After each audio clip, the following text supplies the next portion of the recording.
السلام عليكم ورحمة الله وبركاته. ازيكم يا شباب؟ عاملين ايه؟ يا رب تكونوا دايما بخير.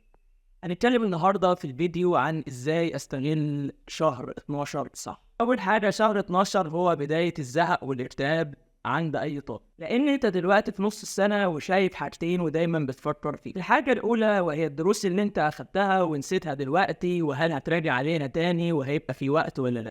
والحاجة التانية هي الضغط اللي انت فيه دلوقتي، سواء كان ضغط امتحانات او ضغط التراكمات اللي عليك او ضغط الشرح الجديد اللي انت بتاخده حاليا.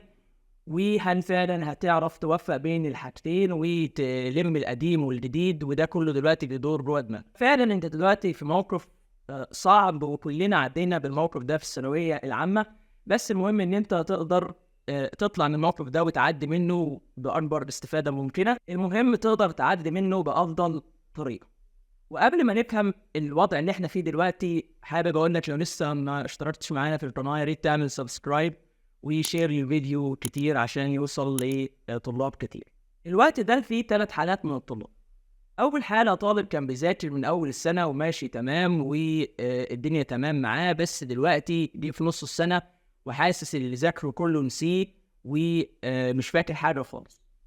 والحالة التانية اللي طالب برضه كان بيذاكر من أول السنة بس كان مراكم حاجات كتير عليه.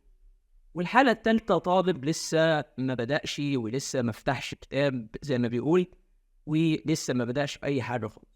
والتلات حالات دلوقتي تقريبا متساويين، فاهدى كده وركز معايا عشان تشوف انت أنهي حالة منهم وهتعمل ايه الفترة اللي جاية. فلو انت من الحالة الأولى فده طبيعي جدا اللي انت تبقى ناسي اللي انت أخدته، بس المطلوب منك ما تخليش موضوع النسيان ده يأثر عليك بالسلب، لأن ده طبيعي وما فيهوش أي مشكلة.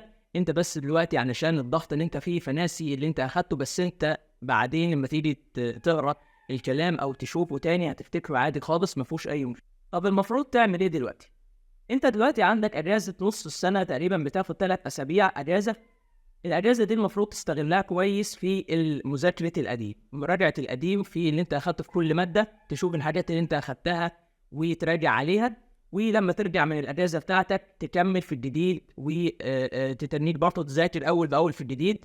تسيب القديم بقى لما ترجع من الاجازه، تسيب القديم دلوقتي وتركز جدا في الجديد، وما تسيبش منه حاجه، لان القديم اللي انت هتبقى سايبه ده هيتراجع عليه اكتر من مره بعدين. انما الجديد طول ما انت بتاخد جديد ركز معاه وذاكره اول باول وما تسيبش منه حاجه، لان ده يا عالم هل هتراجع على الجديد اللي انت بتاخده دلوقتي ده اللي هو هيبقى اسهل حاجه، هل هتراجع عليه ولا لا؟ انما القديم هيبقى فيه فتره كبيره جدا هتراجع عليه، فركز بس في الجديد لما ترجع من الاجازه.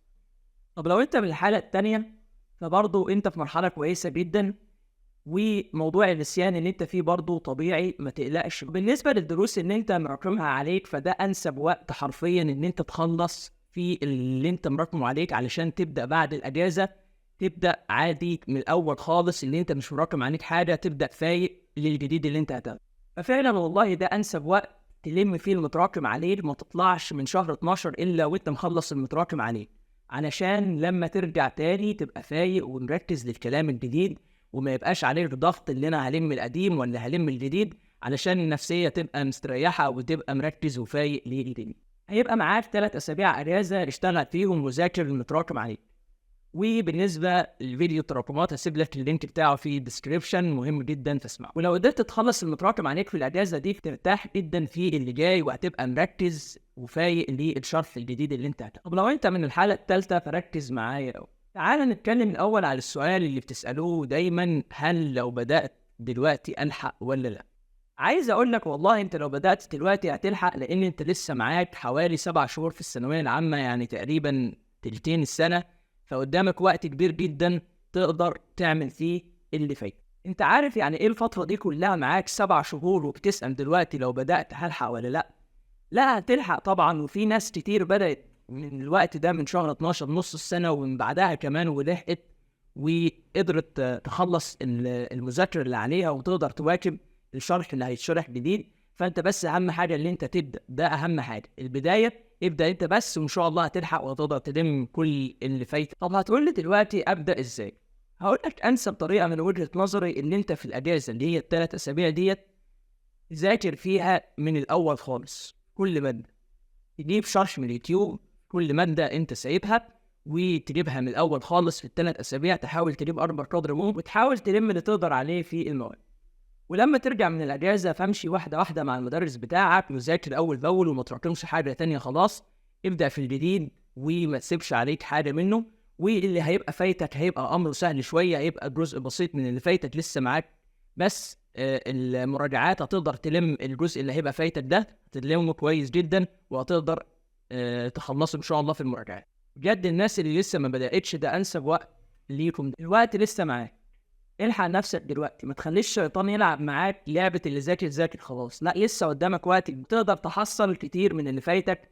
فالمهم بس انك تبدأ، اعمل اول خطوة البداية وهتلاقي كله بعد كده هيجي معاك سهل والله.